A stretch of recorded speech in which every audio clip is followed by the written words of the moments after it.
Ескертулер, құрметті жамағат. Мысалы, пайғамбарымыз саллаллаху алейхи ва саллям оларға осы Құранды насихаттап отқан кезде, олар жалпы Нух пайғамбар, кешегі Солих пайғамбар, кешегі Худ пайғамбар, мысалы, солардың барлығы туралы оларда хабарлар бар негізі. Хабарлар бар. Өздері бір отыра қалса, бір әңгіме ретінде айтып бере алады оны. Тіпті тарихи тұрғыдан қайсысы қай жерде азапталған орындарына дейін біледі. Олай болса, Құран оларға бейтаныс нәрсе келген жоқ.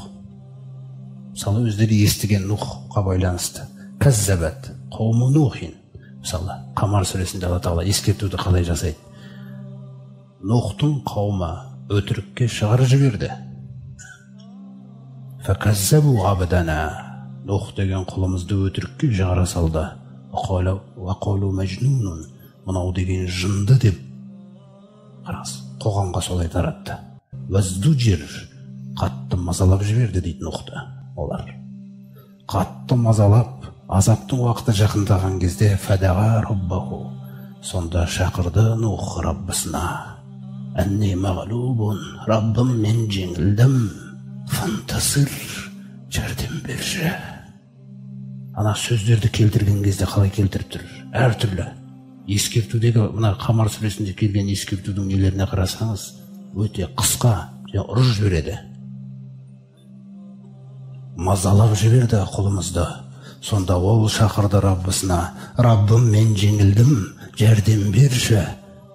Сол кезде біз фафатахна абуабассама, аспанның күллі есіктерін ашып жібердік. Бимаин мунхамир, нөсерленген сумен.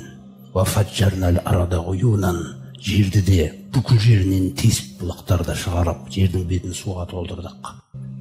Фальтақал мәу ала әмрин қат құдир, Алланың құдіретімен шешілген орында, жаңағы ісі орындалу үшін екі су кездесті дейді. Көзбе қалай? Өздерінің әдеби тілмен және ақиқатты жеткізіп жатыр. Біреу мысалы әдеби нәрсемен бір өтірікті немесе бір аңызды жеткізер. Ақиқатты жеткізіп жатыр Алла Тағала. Сондықтан олар Құран сияқты нәрсені қайталай алмайды. Вахамалнаху аля зати алвахин ва дусур, қарапайым ағаштар мен шебелерден жасалған кемеде көтеріп жүрген едік. Жаңағы судың үстінде. Жазаан лиман тажриби ағюнина, біздің қарамағымызда жүзіп бара жатқан еді дейді. Еш нәрсе болып қылмасынна кемемен деп. Жазаан лиман кана куфир, әлгі кәпір болғандарға көздеріне көрсеттік дейді. Кемеден басқалардың барлығы судың ішіне батып кетіп бара жатты.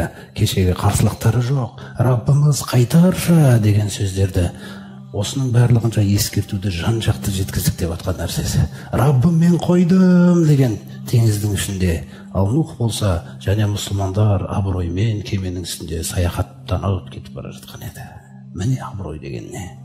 Ескертуге пысқырмаған еді. Орындалды, келді топан су. Келді. Фәкайфа кана азаби ва нузур. Қандай болды менің азабым мен ескертуім? Сосын айтады: «Валақад яссарнал Құр'ана лизикри». Мына Құранды өздерің түсінетіндей қып, қиналмай түсінетіндей қып, тіпті шындап келген кезде тәпсірші келі жоқ сияқты қып, жеңілдетіп қойған едік дейді. Тек фәхәл мен мұттакир, бар ма бір есін жиғысы келетін құл, бар ма жердің бетінде? Соған түсіріп қойдым дейді Құранды.